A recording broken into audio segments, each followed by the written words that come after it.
Estamos aqui para mais uma live Hora Nona Mission, a igreja fora das quatro paredes, diretamente aqui de Boston, na América do Norte, para todo mundo. Onde chegar essa live, quero deixar aqui meu abraço fraternal, minha saudação de boas-vindas. E como fazemos todas as segundas-feiras, às 3 da tarde, que é a hora nona aqui em Boston, nós trazemos uma palavra de reflexão. E nesta tarde eu quero falar um pouquinho sobre estarmos preparados para, no momento em que o Senhor nos chamar, não haver nenhum impedimento para irmos ao encontro dele. Então eu quero dar o tema para a nossa palavra nesta tarde: põe em ordem a tua casa. É uma experiência tremenda vivida pelo rei Ezequias. O rei Ezequias era um rei jovem ainda, tinha apenas aí 38 para 39 anos de idade, quando Deus passou para ele esta mensagem através do profeta Isaías. Está registrado no livro do profeta Isaías, no capítulo 38, o primeiro versículo, que está escrito assim: naqueles dias, Ezequias adoeceu de uma enfermidade mortal.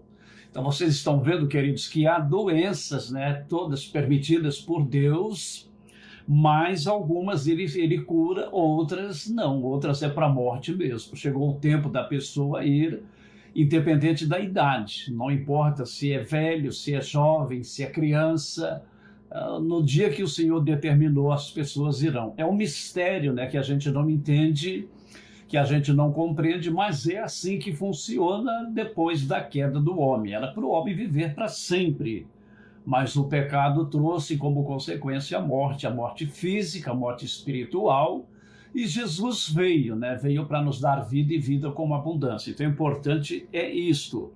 Então, naqueles dias adoeceu Ezequias, de uma enfermidade mortal, e veio a ele Isaías, o profeta Isaías, mandado por Deus, filho de Amós, o profeta, e disse: assim diz o Senhor. Então não tinha para quem apelar, porque foi iniciativa do próprio Deus.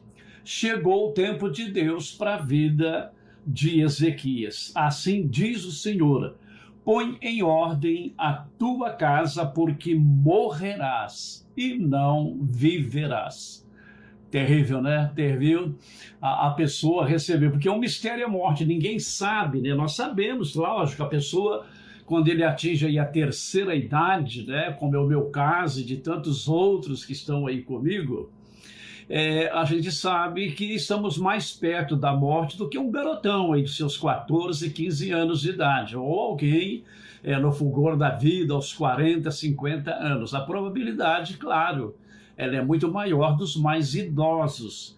Mas o rei Ezequias, ele tinha entre 38 e 39 anos de idade quando o Senhor passou para ele esta mensagem. Então, queridos, eu não sei, eu quero fazer aqui uma pequena enquete, com vocês que estão comigo. O que é melhor? É realmente não saber o nosso dia, a nossa hora, o nosso momento?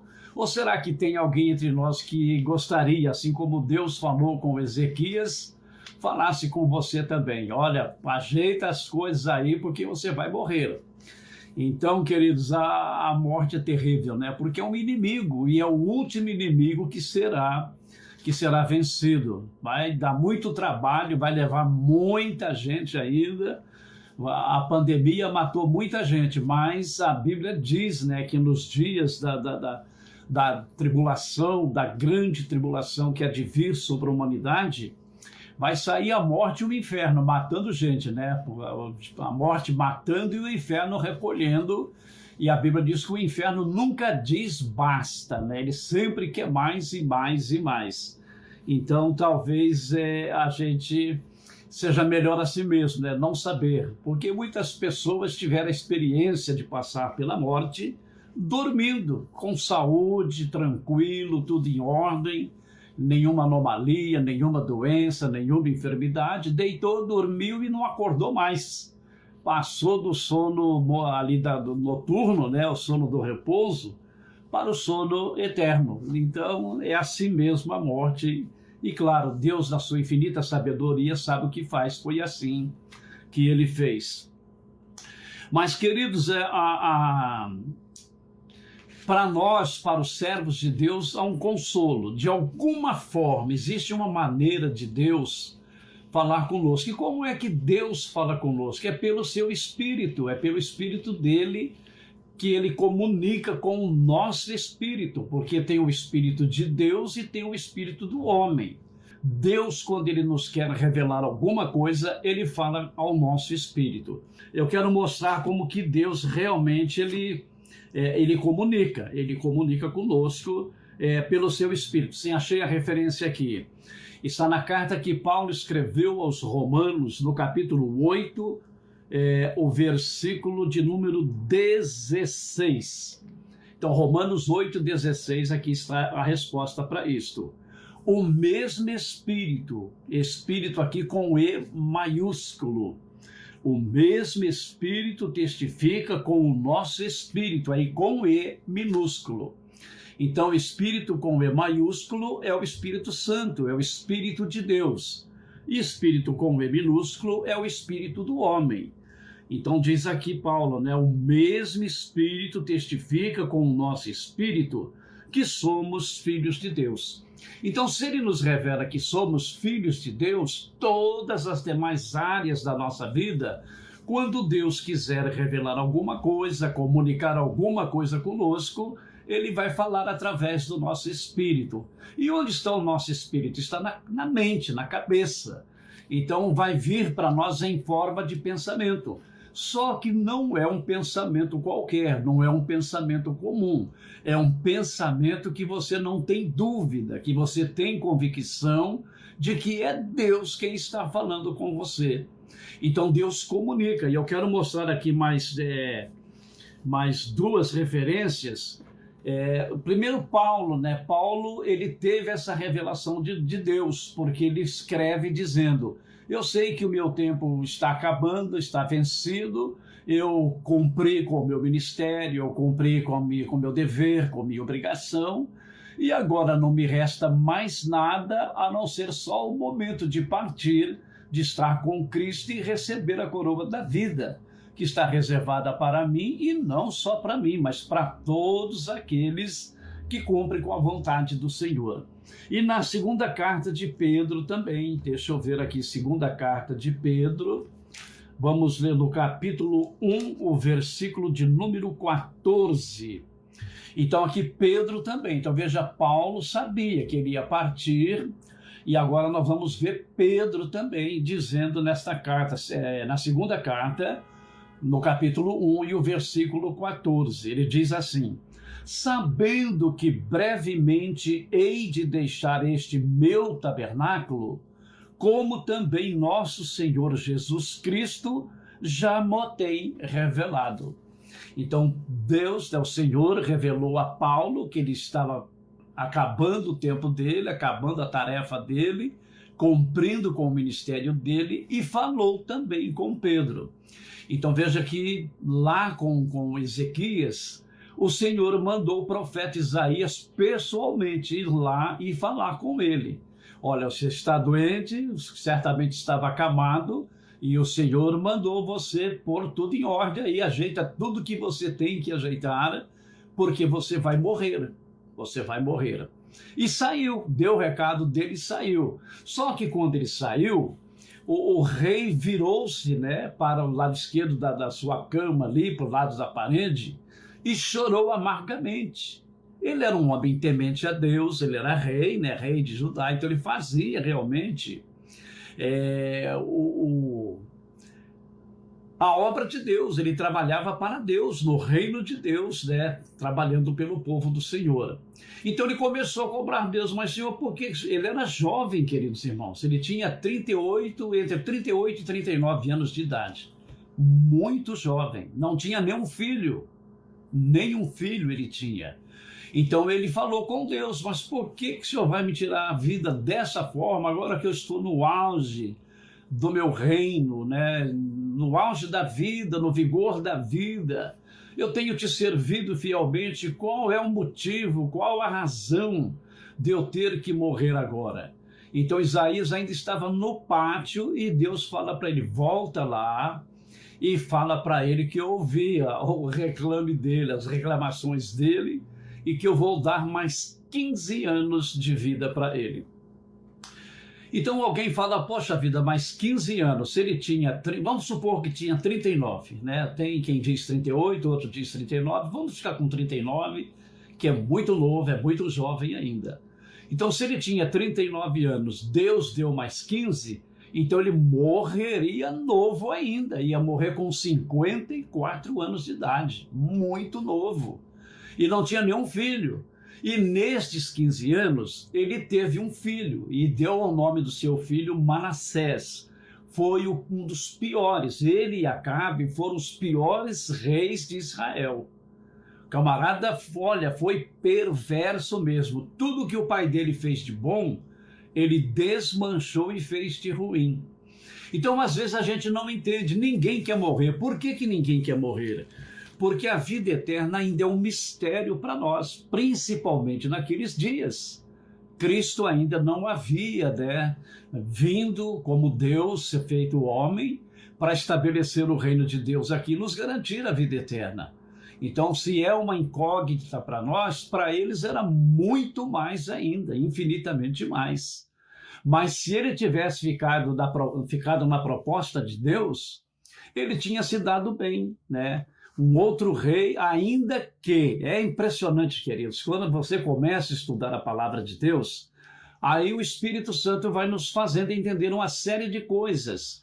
Porque se ele morresse não deixando o filho, porque o filho é que substituía o pai quando o pai morria, quando o pai era deposto, alguma coisa, né, que vencesse o tempo daquele rei, era o filho quem o substituía, o filho primogênito, se ele tivesse mais que um filho. Mas no caso dele não tinha, então, e ali de alguma forma ia quebrar a linhagem davídica, porque o Cristo viria da linhagem de Davi. Então são mistérios, querido, mistérios difíceis demais para nossa mente tão limitada entender e compreender. Então, às vezes, circunstâncias tanto positivas como negativas na nossa vida, nós que servimos a Deus, aconteceu e vem o questionamento, mas por que aconteceu comigo? Por que Deus permitiu isso da minha vida, né? Às vezes a pessoa usa até o vocábulo, né? Por que aconteceu essa desgraça, essa catástrofe na minha vida, sendo que eu sou fiel a Deus, eu não errei, eu não pequei. Por quê? Por quê? Por quê? Irmãos, a gente indagar a Deus, tudo bem, é comum, é normal para nós, seres humanos, né? Que não entendemos. Só que Deus não erra, Deus é justo, Ele é fiel e Ele faz o certo. Por isso que é importante a gente desenvolver um relacionamento mais íntimo com Deus. Quanto mais íntimo a gente for do Senhor, mais a gente vai entender o trabalhar dele, maior compreensão teremos do que Ele faz e por que Ele faz. E ainda que nós não entendamos, né, por que Ele faz, sabemos que foi Ele quem fez. Só Ele tem poder para fazer, tanto de uma maneira como de outra, só o Senhor nosso Deus. Então, nesses 15 anos foi que nasceu Manassés. Então, de todo jeito, querido, a gente não tem uma compreensão, né, exata disso, até que o Espírito Santo nos revele, nos ajuda a entender. Mas a verdade é essa, se ele tivesse morrido, quando Isaías entregou a profecia para ele ia morrer e não ia deixar um substituto, não ia ter quem o substituiria no trono em Israel. Mas vindo o filho, veio essa praga, essa coisa toda. Agora veja como que Deus é tremendo. Este camarada, ele aprontou terrivelmente. É só você ler em 2 Crônicas, se não me falha a memória, no capítulo 33, está por ali assim. Conta a história de Manassés. Então, o que aconteceu? Ele foi no mais baixo nível que um ser humano pode ir em provocar a ira de Deus. Mas ele foi preso. E quando ele estava numa situação terrível, desesperadora, A Bíblia fala que ele lembrou do Deus do seu pai. Então, lembrando do Deus do seu pai, ele clamou a Deus. E Deus ouviu a oração dele, libertou, ele voltou ao trono e ainda reinou mais alguns anos. Então, são mistérios de Deus. Nasceu um filho rebelde, um filho que se desviou completamente do caminho do Senhor, mas que lá na frente, pelo exemplo do pai, pelo exemplo do avô, de outros antecedentes, ele também lembrou que Deus é Deus de misericórdia, é Deus de juízo, mas é Deus de misericórdia. E Deus aplacou-se com ele e ele ainda saiu vitorioso. Então hoje Deus não fala, claro, Deus pode perfeitamente, ainda hoje usar alguém, né, como profeta de Deus para passar para nós a mensagem. Olha, o Senhor vai te chamar por esses dias, então ajeita o que você tem que ajeitar, porque você vai morrer. Ou às vezes a pessoa está mesmo num leito de enfermidade e convida lá, né, um pastor, um obreiro para orar pela saúde dele, e lá, quando esse pastor estiver orando, ou mesmo um servo, uma serva do Senhor, quando estiver orando, Deus vai revelar: olha, você não vai ser curado dessa enfermidade. Você vai morrer, mas o Senhor é quem está te chamando, tal. Consola a pessoa e a pessoa vai. Mas também, queridos, de alguma forma o Senhor nos ajuda a entender, nos ajuda a compreender que está chegando a nossa hora. Pensamentos que vêm e que vai coincidindo, né, com a maneira de Deus comunicar ao nosso espírito, e a gente entende. Isso é, quem realmente aprende a trabalhar com Deus, ouvir o Senhor. Quem aprende a trabalhar dessa forma, dessa maneira, não terá dificuldade nenhuma para entender. Então, queridos, feliz é aquele, eu acho que até fica melhor esse tema aqui para a nossa mensagem. Feliz aquele que entende a voz do Senhor. Porque muitas vezes é o Senhor que está falando conosco e nós achamos que é um pensamento da nossa cabeça, da nossa mente. Não, isso não é Deus, não é nada, isso é coisa da minha cabeça mesmo. A gente usa essa expressão. Então, feliz, querido, aquele que sabe discernir quando é um pensamento da tua mente, da tua cabeça, e quando é Deus que está falando com você, o Espírito de Deus se comunicando com o teu espírito, se comunicando com o meu espírito, para que eu entenda o que ele tem para mim, o que ele quer de mim, o que ele quer para mim. Então, todos nós erramos, todos nós pecamos. Isso aqui é muito importante, porque eu fiz essa introdução todinha aí falando de morte, mas para chegar na vida, na nossa vida, porque nós servimos a Deus. Eu me converti no ano de 1977. Então, já 45 anos, né? 45 anos completou no dia 30 de abril, 45 anos que eu entreguei a minha vida para o Senhor. A minha vida mudou, ela foi radicalmente transformada. Só que no decorrer dos tempos, né, dos anos, eu tive também meus altos e baixos espiritual. A gente faz coisas que não quer fazer. Claro, coisas que a gente mesmo não quer, em hipótese alguma, fazer, mas a gente não vigia e faz. Aí, quando você peca, quando você erra, que a definição para pecado é errar o alvo, então pecado e erro é a mesma coisa. Quando nós erramos, quando nós pecamos, veio o arrependimento. Porque o Espírito de Deus que habita em nós desperta a nossa consciência.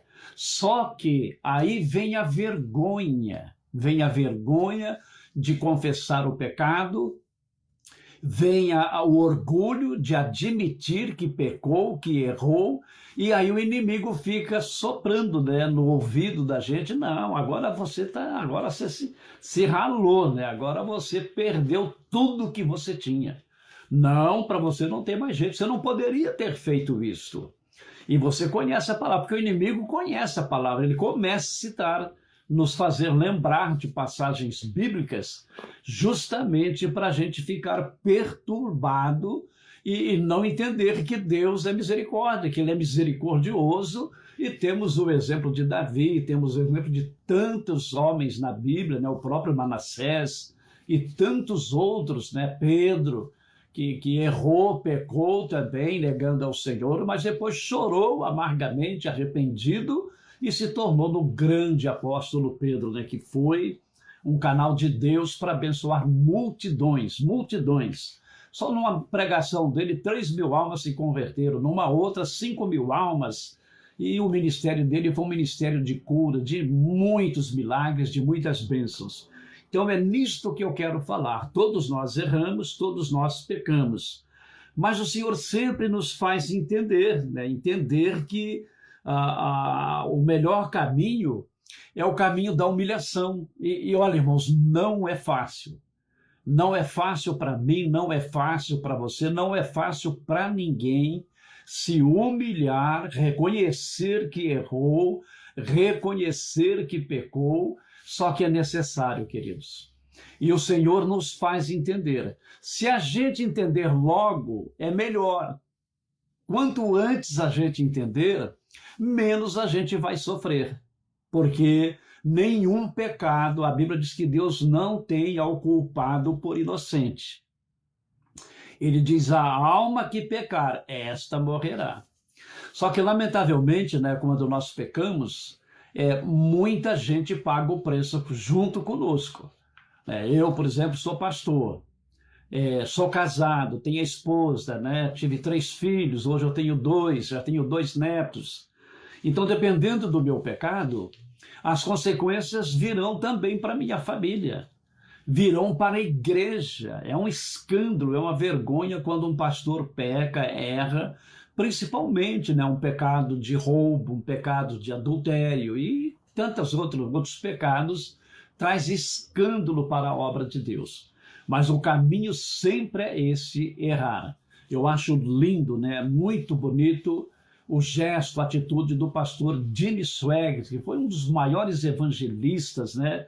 Eu creio que depois de Billy Graham, ele foi o maior evangelista aqui da América e, consequentemente, do mundo todo, né? O trabalho dele era um trabalho lindo.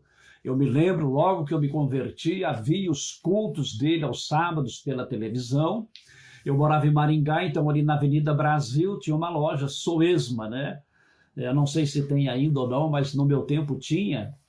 E eu lembro que, às vezes, eu passando por ali, havia um grupo grande de pessoas em frente à loja, na vitrine, assistindo a pregação dele pela televisão, ali na calçada. Um pastor missionário na Argentina, em Buenos Aires, ele me disse certa vez que há uma praça no centro de Buenos Aires que havia muitos aparelhos de televisão. Diz que superlotava aquela praça no horário do programa dele. Então foi um grande evangelista, mas errou, pecou. Só que eu achei muito bonito a confissão dele, o pedido de perdão, o arrependimento dele em lágrimas. Ele falou, eu errei. Falou, ninguém além de mim tem culpa nenhuma deste meu erro, deste meu pecado. Ninguém. A culpa é toda minha, quer dizer, eu não vigiei, pequei, e pequei contra minha esposa, contra meu filho, pequei contra a igreja, e foi assim, um arrependimento sincero, publicamente. Era dificílimo para um homem na posição dele fazer aquilo, mas foi uma posição linda e maravilhosa. Então a mensagem que eu quero deixar para todos vocês que estão aqui comigo, e outros que porventura estarão em um outro horário vendo essa live, é que se acontecer contigo, ou se está acontecendo contigo, o caminho da vitória é o caminho da confissão, da humilhação. Se humilhar, você vai receber pedrada, você vai ser criticado, muitos vão escarnecer de você, mas não importa, é melhor você sofrer todas as humilhações das pessoas do que sofrer a condenação de Deus. Então eu quero, com a graça do Senhor, deixar aqui esta palavra, esta mensagem. O caminho é o caminho do arrependimento.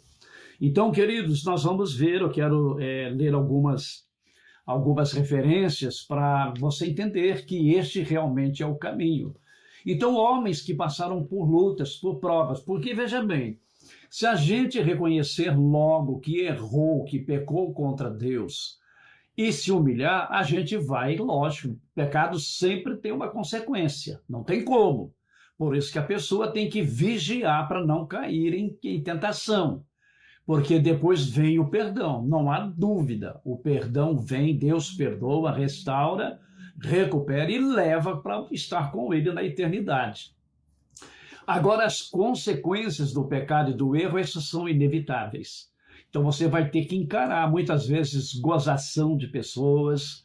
Quando você passar, você vai ver um grupinho de pessoas colocando a mão na boca e cochichando e olhando para você com um olhar de reprovação, de rejeição, e você vai ficar machucado, isso é natural. Só que você vai ter que trabalhar essa situação porque é o caminho certo. Então, às vezes a pessoa entra em prova, nem sempre é porque ele pecou, nem sempre porque ele errou, mas não faz diferença. O processo é o mesmo. Se você está numa prova, numa grande prova, é porque Deus está trabalhando. De alguma maneira, ele tem alguma coisa para fazer na tua vida. E nós conhecemos um homem, né, conhecidíssimo, né, dos crentes, chamado Jó, que passou por uma prova terrível, terrível, terrível. Mas em tantas lutas, em tantas dificuldades que ele passou, que ele viveu, ele se expressa de uma forma interessante.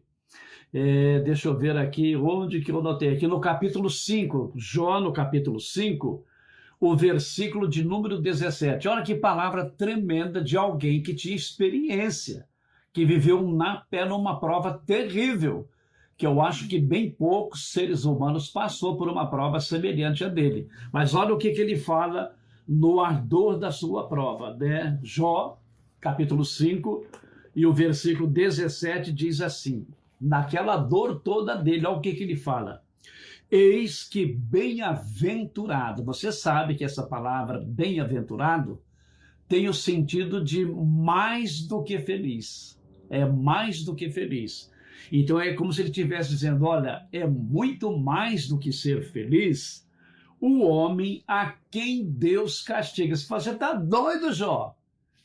É feliz, é mais do que feliz um homem que Deus castiga? E ele continua dizendo, não desprezes, pois, o castigo do Todo-Poderoso. Por que ele falou? Por que ele escreveu isso aqui? Porque ele viveu. Claro que ele não escreveu na mesma hora ali, o livro foi escrito depois, certo? Depois da vitória dele, aí foi registrado tudo que ele passou, por que ele passou, e ele teve graça, né, para deixar esta advertência, esta revelação para nós. Olha, é muito mais do que feliz o homem que Deus castiga. Ele falou, não rejeita o castigo de Deus. Então o pecado é assim. Então o escritor aos Hebreus também, ele está no mesmo espírito, no mesmo sentido, na mesma experiência que Jó. Então Hebreus no capítulo 12, vamos ler aqui dos versículos 5 até o 8. Olha o que ele escreveu aqui. E já vos esquecestes da exortação que argumenta convosco como filhos? Filho meu, não desprezes a correção do Senhor e não desmaies quando por ele fores repreendido, porque o Senhor corrige o que ama e açoita a qualquer que recebe por filho. Se suportais a correção, Deus vos trata como filhos. Porque que filho há a quem o pai não corrija? Mas se estais sem disciplina, da qual todos são feitos participantes, sois então bastardos e não filhos.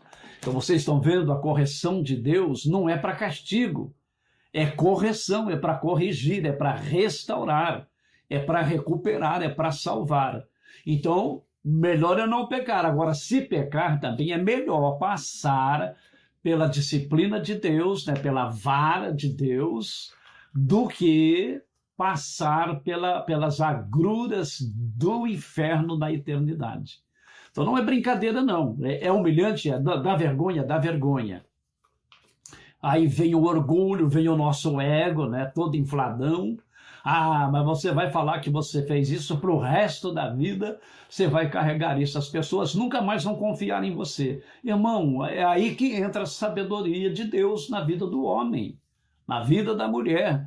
É saber que é muito melhor conviver, né, com esta situação humilhante, talvez pelo resto da vida, do que você encobrir este teu pecado, levar a vida carregando este pecado, ocultando este pecado, e depois passar a eternidade todinha no inferno. É horrível, é terrível, mas essa é a realidade. Eu tenho algumas referências aqui que eu quero mostrar para deixar bem claro essa situação.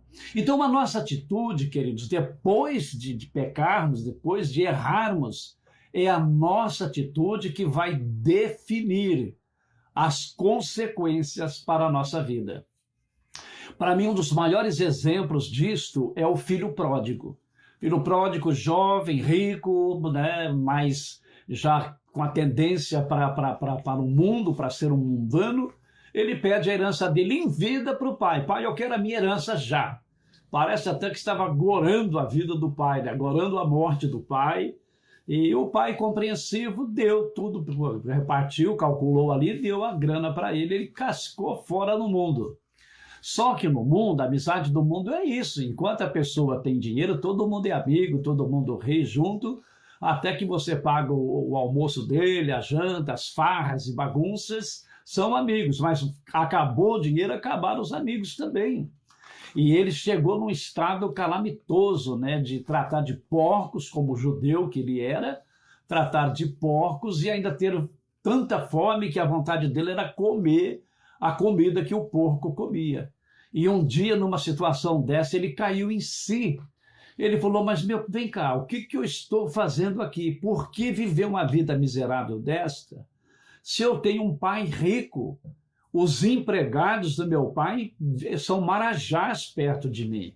Eles vivem uma vida tremenda de boa lá e eu aqui. Porque quer saber de uma coisa? Eu errei, eu pequei, eu reconheço e eu vou falar com meu pai. Vou chegar e vou falar para ele, não, eu errei, eu pequei, eu não sou digno, eu não mereço. Mas se o senhor tiver aí uma boquinha para mim, né, tiver aí uma vaga de empregado, eu quero ser empregado, eu sei que não tenho mais direito de ser filho. E para surpresa dele, o pai não só o perdoou, mas restituiu tudo para ele.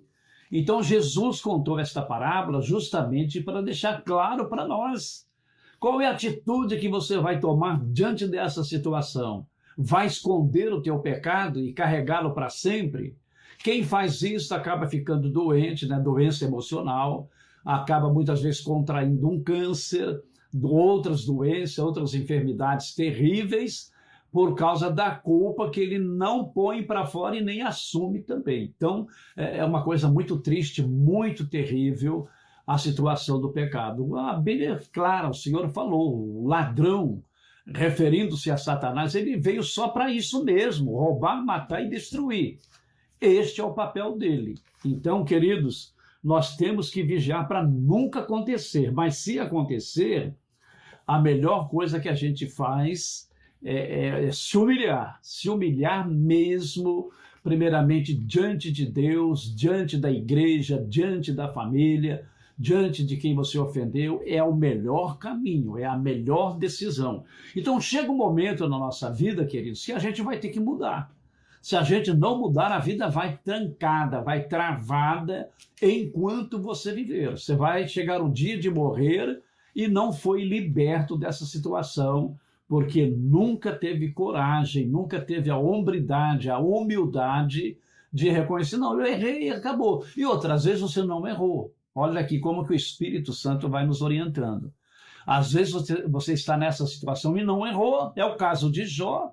Jó não pecou, não errou, foi inveja, ciúmes de Satanás, porque ele era muito chegado de Deus, era amigo de Deus. Então, por causa disso que ele entrou naquela situação. Mas ele foi confessando tudo, os seus pecados, falando. Foi tremendo o exemplo que ele deixou para nós, de que é possível, sim, um ser humano chegar no caos, né, da situação e mesmo assim manter-se fiel a Deus, mesmo não entendendo. Não tem como entender, como é que pode? Camarada multimilionário, uma família linda e maravilhosa, todos crentes fiéis a Deus, e numa passadinha ele perdeu tudo, inclusive a família. Numa passada, não ficou um para contar a história. Vocês sabem que eu perdi meu filho caçula. Isso dói, isso não vai passar nunca. Enquanto eu viver, eu vou sentir a falta dele aqui. Agora você imagina Jó, que perdeu 10 filhos numa passada. 10. 7 homens e 3 moças, né? Então foi um golpe terrível para a vida dele, mas ele ficou firme. Então, querido, se nós estamos passando, vai chegar um momento que a gente vai ter que tomar uma decisão na vida. Foram pessoas que nos ofenderam, que nos machucaram, que nos maltrataram e fez com que a gente tivesse essa reação, né, que a gente teve, ou que tem, ou que está tendo. E a gente não arruma porque fala, mas não foi eu que errei. Foi fulano, foi cicrano, foi beltrano, beltrana. E essa pessoa nunca se humilha, nunca reconhece que me maltratou, que me machucou, que prejudicou a minha família. Então eu não vou, não, mas, querido, alguém vai ter que fazer. Se o outro não faz mesmo, então faça você, faço eu, né? Façamos nós, vamos fazer para resolver essa parada. Que é muito melhor você estar bem com Deus do que na situação que você está vivendo aí, só por um motivo de orgulho, né, de vaidade, de ego. Não vale a pena, não vale a pena. Então chega um momento que você vai ter que tomar essa decisão. Quer saber de uma coisa? Fazer como o filho pródigo, eu vou me levantar, vou sacudir a poeira, vou lá e vou falar, pequei e errei, porque de alguma forma todos pecamos. Quando você tem aí uma discussão com alguém, foi a pessoa que te xingou, que te maltratou, alguém que te fechou no trânsito, bateu o carro e ainda sai todo valentão, querendo bater em você também, jogar a culpa toda para você, aí você reage, é aí que você errou. Não, mas eu não tenho culpa, foi o cara que fez tudo, ele fez tudo, mas você poderia ficar calado, simplesmente dizer, meu filho, você cruzou a minha frente, como que eu não teve como eu evitar? Não, mas você é o culpado e tem que pagar. Não, tudo bem, se eu tiver que pagar, eu pago, mas vamos chamar a polícia. A polícia, vamos fazer a ocorrência, se a polícia dizer que eu estou errado, que eu tenho que pagar, eu pago, senão é você que vai pagar, o teu e o meu. Então você não brigou, mas se aconteceu, chega uma hora que vai ter que acertar. Eu estou citando exemplos assim, irmãos, coisas corriqueiras da nossa vida que às vezes nos coloca numa situação assim.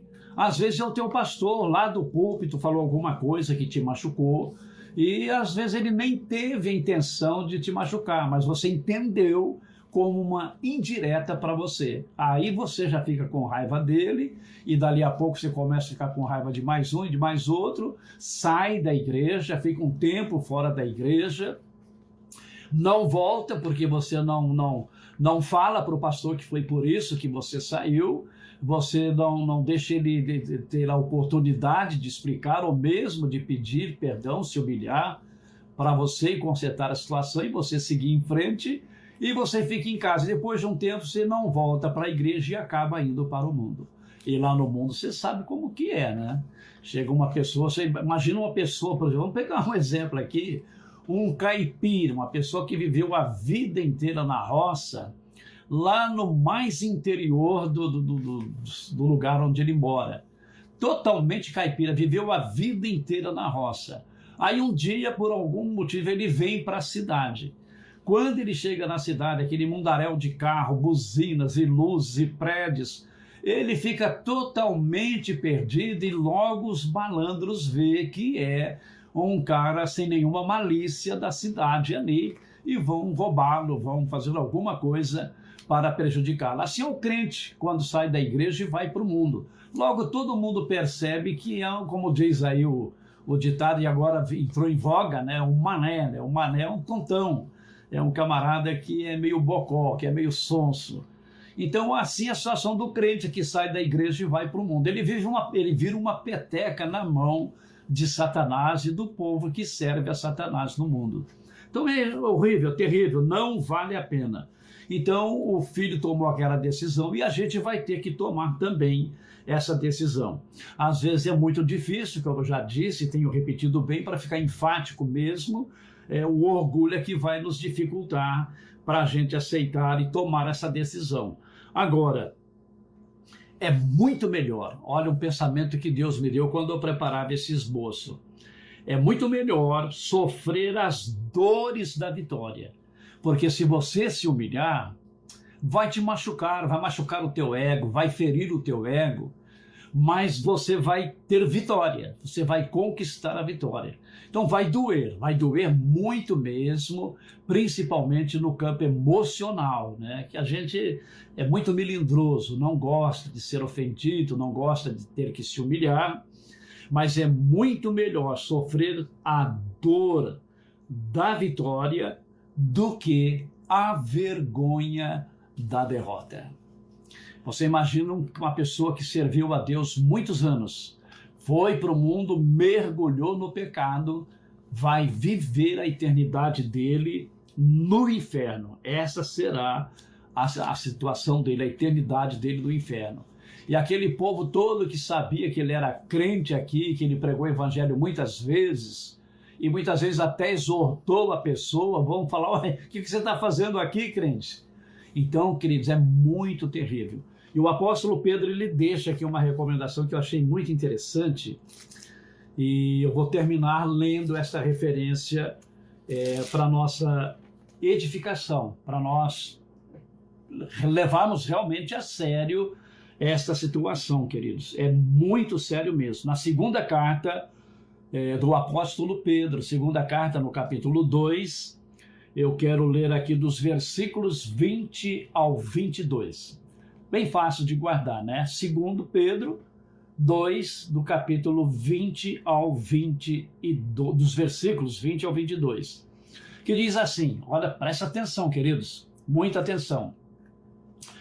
Porquanto se, depois de terem escapado das corrupções do mundo, está falando daquela pessoa que era um pecador inveterado, mas que se converteu e teve a sua vida transformada, certo?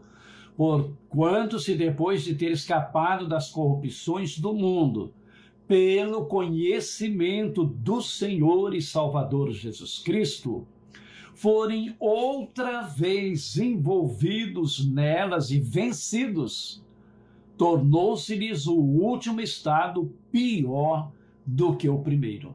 Então eu achei interessante essa colocação, né? Se forem envolvidos e vencidos, porque às vezes nós somos envolvidos, mas o Espírito Santo nos dá temor e a gente foge, a gente corre, a gente sai dali. Como José foi seduzido por uma mulher rica, bonita, por certo, mas ele correu, pagou um preço terrível, mas saiu, todo mundo sabe que ele foi inocente, que ela foi a safada na história toda. Aí ele continua aqui, Pedro, no versículo 21, porque melhor, olha aqui, meus queridos, melhor lhes fora não conhecerem o caminho da justiça, do que conhecendo-o desviarem-se do santo mandamento que lhes fora dado. Então era muito melhor se essa pessoa nunca tivesse se convertido. E agora então se convertido e voltando para o mundo. Ele fala deste modo sobreveio-lhes o que um verdadeiro provérbio se diz: o cão voltou ao próprio vômito, e a porca lavada ao despojadouro da lama. Terrível, né? Terrível. Que Deus tenha misericórdia de todos nós. E a mensagem que fica clara é esta: o momento que você vai ter que se decidir, vai ter que tomar uma decisão. Às vezes você está insatisfeito na igreja e às vezes a culpa é do teu pastor mesmo. Ele é um pastor de meia pataca, ele realmente é carnal, ele é mais carnal que espiritual. E ele não machucou só você, mas um monte de gente. E ele fica na dele, ele não está nem aí. E aí, querido, você vai perder a eternidade porque o teu pastor tem essa qualidade? Claro que não. Ou você procura um lugar onde haja um rebanho, que tenha um pastor que seja um verdadeiro homem de Deus, um pastor de verdade, ou então você vai servindo o Senhor de acordo com o que Deus pede de você. Porque quando Deus for trazer a juízo essa situação, ele vai te julgar pela maneira como você se procedeu diante dessa injustiça. E vai julgar esse pastor também diante das ações dele. Então, queridos, quem tem Deus, quem conhece o trabalhar de Deus, quem desenvolve uma vida de comunhão íntima com Deus, consegue trabalhar. Não é fácil. Não é fácil para você, não é fácil para mim, não é fácil para ninguém. Você acha que foi fácil para Jó? Jó chegou a pedir a morte. Então me mata, Senhor. Eu prefiro morrer do que viver do jeito que eu estou vivendo aqui. Porque ele era íntimo, amigo íntimo de Deus. É como você tem um amigo íntimo que de repente vira as costas para você, não fala mais com você, não liga mais para você, e chega uma hora que você não aguenta. Você vai falar, cara, o que eu fiz? O que aconteceu que você me desprezou? A gente era tão amigo e você me desprezou, nunca mais deu bola para mim. Eu tento me aproximar, não tem jeito. Então chega uma hora que você fala, não, eu vou lá na casa dele, vou bater palma e vou falar com ele cara a cara, olho no olho. Eu quero que ele me explique o que aconteceu. Então era o que Jó estava fazendo com Deus. Senhor, nós somos amicíssimos. Por que o Senhor está me tratando dessa maneira? Então me mata. Eu prefiro que o Senhor me mate do que eu ter que viver com um amigo como o Senhor, que eu já não desfruto mais da nossa amizade. Então vai chegar uma hora, queridos, que você vai ter que tomar essa decisão. Vai doer, né? Porque o cara te humilhou, te maltratou, te pisoteou, e você ainda vai ter que pedir perdão. Pastor, o Senhor me perdoa, eu sei que eu errei, de alguma forma eu ofendi o Senhor, mas eu quero servir o Senhor, não quero ter nenhum problema, eu quero estar em comunhão com meu Deus, quero também estar em comunhão com o Senhor. O Senhor me perdoa, diz aí o que eu tenho que fazer para reparar esse erro. Você não errou, mas isso é humilhação. Isto é se humilhar. Você fazendo isto, você vai ver o quanto você vai ganhar. Às vezes você tem aí dons preciosíssimos que não está sendo desenvolvido por causa dessa trava. Então você destravando, você vai ver como que Deus vai escancarar as portas para você. Então que Deus abençoe a todos. Muito obrigado para você que esteve conosco nesse tempo e também a você que estará entrando mais à noite ou amanhã talvez. Deus os abençoe. Vamos orar encerrando esta live. E que todos tenham aí um final de tarde abençoado, uma noite maravilhosa e o restante da semana aí com Deus no comando de tudo. Senhor, muito obrigado por mais esta live. Até aqui o Senhor tem me ajudado, tem nos ajudado. E aí está a palavra que o Senhor me deu, passei conforme a graça que me concedeste, mas é o Espírito Santo que vai trabalhar com cada um particularmente, ajudando a entender o que é que o Senhor tem para eles. E aquele que está lutando e sofrendo injustiças, ó Pai, e muitas vezes pensando em desistir, que possam ser estimulados através desta palavra e que tomem a decisão certa, como fez o filho pródigo e tantos outros, que não se importou em se humilhar, mas para ter vitória e vitória plena, se humilharam e hoje cantam o hino da vitória e aguardam o arrebatamento da igreja. Então eu peço estas bênçãos em nome de Jesus Cristo, para a glória do teu santo nome. Amém. Que o amor de Deus, nosso Pai, a graça salvadora de Jesus Cristo, a comunhão e consolações do Espírito Santo sejam com todos, e nós dizemos amém.